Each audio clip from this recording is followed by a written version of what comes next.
आप सभी का स्वागत है आपका अपना क्लास एसएस क्लास 2.0 में। तो आज कवर करेंगे क्लास 10th इतिहास का मोस्ट वीवीआई फर्स्ट चैप्टर।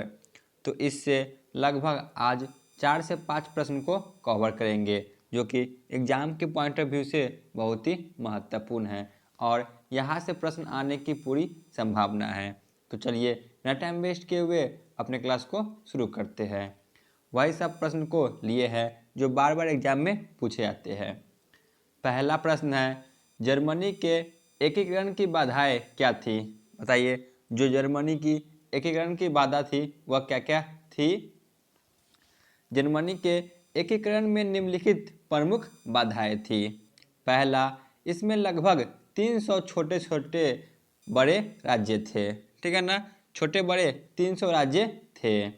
दूसरा, इन राज्यों में व्याप्त राजनीतिक, सामाजिक तथा धार्मिक विषमताएं थी। तीसरा, राष्ट्रवाद की भावना का अभाव था। ठीक है ना, राष्ट्रभाव की भावना का भी इसमें अभाव था। ऑस्ट्रेलिया का हस्तक्षेप तथा मेटरनिक की प्रतिक्रियावादी नीति, ये सभी इनमें बाधाएं थी। ठीक है ना, जर्मनी की एकीकरण में निम्नलिखित 5 बाधाएं थी। पहला, इसमें लगभग 300 छोटे बड़े राज्य थे। इन राज्यों में व्याप्त राजनीतिक, सामाजिक तथा धार्मिक विषमताएं थी और राष्ट्र भावना की अभाव था। चौथा, ऑस्ट्रेलिया का हस्तक्षेप था तथा मेटरनिक की प्रतिक्रियावादी नीति थी। तो आपको बस इतना लिख देना है, आपको इसमें 3 से 4 मार्क्स मिल जाएंगे। क्वेश्चन नंबर 2, वीना कांग्रेस की 2 उपलब्धियों को बताएं। जो वीना कांग्रेस हुई थी तो इनके 2 उपलब्धियों को बताएं। वीना कांग्रेस की 2 उपलब्धियां इस प्रकार है। पहला, ऑस्ट्रेलिया के वीना नगर में नेपोलियन को पराजित करने वाले प्रमुख राष्ट्रों ब्रिटेन, रूस, पर्सा और ऑस्ट्रेलिया के प्रतिनिधियों का सम्मेलन 1815 ईस्वी में किया गया। इसे वीना कांग्रेस का सम्मेलन कहा गया। ठीक है ना, 1815 में प्रमुख राष्ट्रों जैसे ब्रिटेन, रूस, पर्सा और ऑस्ट्रेलिया के प्रतिनिधियों के बीच एक सम्मेलन किया गया जिसे वीना कांग्रेस के नाम से जाना जाता है। वीना कांग्रेस सम्मेलन में नेपोलियन द्वारा पराजित राजवंशों की पुनः स्थापना का प्रयास किया गया। जो भी राजवंश थे उनकी नेपोलियन द्वारा जो पराजित हुए थे उन्हें फिर से स्थापना करने का प्रयास किया गया वीना कांग्रेस सम्मेलन में। फ्रांस और स्पेन में बुर्बो राजवंश की स्थापना की गई। ठीक है ना, फ्रांस में बुर्बो राजवंश की स्थापना किया गया। इसके बाद है तीसरा प्रश्न, यूरोपीय इतिहास में घेटों का क्या महत्व है? बताइए, जो घेटो शब्द है इसका क्या महत्व है? ये भी क्वेश्चन एक बार पूछा गया है। यह शब्द मध्य यूरोपीय देशों में यहूदी बस्ती के लिए प्रयोग किया जाता था। ठीक है ना, जो घेटो शब्द है तो यह यहूदी बस्तियों के लिए उपयोग किया जाता था। आज की भाषा में यह एक धर्म, प्रजाति या सम्मान पहचान वाले लोगों को दर्शाती है। ठीक है ना, आजकल जो यह शब्द है यह सम्मान पहचान वाले लोगों को दर्शाती है, या तो एक धर्म, एक प्रजाति के बारे में। घेटोकरण मिश्रित व्यवस्था के स्थान पर एक सामुदायिक व्यवस्था थी जो सामुदायिक दंगों को देसी रूप में देते थे।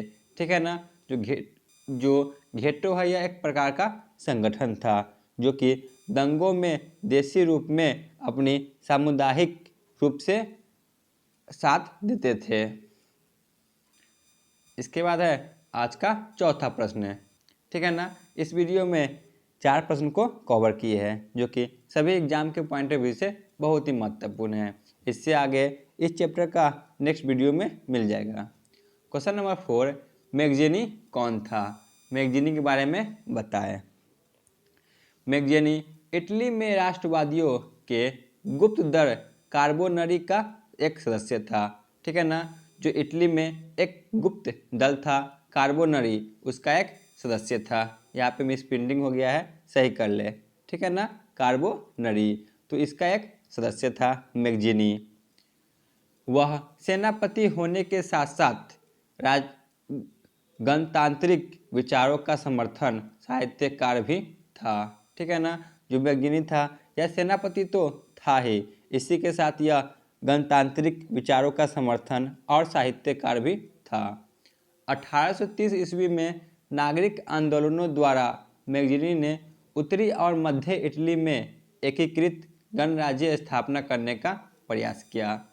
इन्होंने 1830 में नागरिक आंदोलन द्वारा मैगजीनी ने उत्तर में और मध्य इटली में एकीकृत गणराज्य स्थापना करने का प्रयास किया था। इसमें असफल रहने पर उसे इटली से पलायन करना पड़ा, ठीक है ना। जो 1830 में इन्होंने एकीकृत इटली गणराज्य की स्थापना करने का प्रयास किया था, तो इनमें यह असफल है, जिसके बाद यह पलायन करना पड़ा। 1848 ईस्वी में मेटरनिख के पराजय के बाद मैगजीनी ने पुनः इटली आकर इटली के एकीकरण का प्रयास किया था, ठीक है ना। मेटरनिख के पराजय के बाद जो मैगजीनी था यह फिर से इटली आते हैं और इटली के एकीकरण करने का प्रयास करते हैं, परंतु इस बार भी वह असफल रहा और उसे फिर से पलायन करना पड़ा, ठीक है ना। तो आज का क्लास यहीं पे समाप्त होती है। आप लोग कमेंट में जरूर बताएं कि आपको यह क्लास कैसा लगा। धन्यवाद।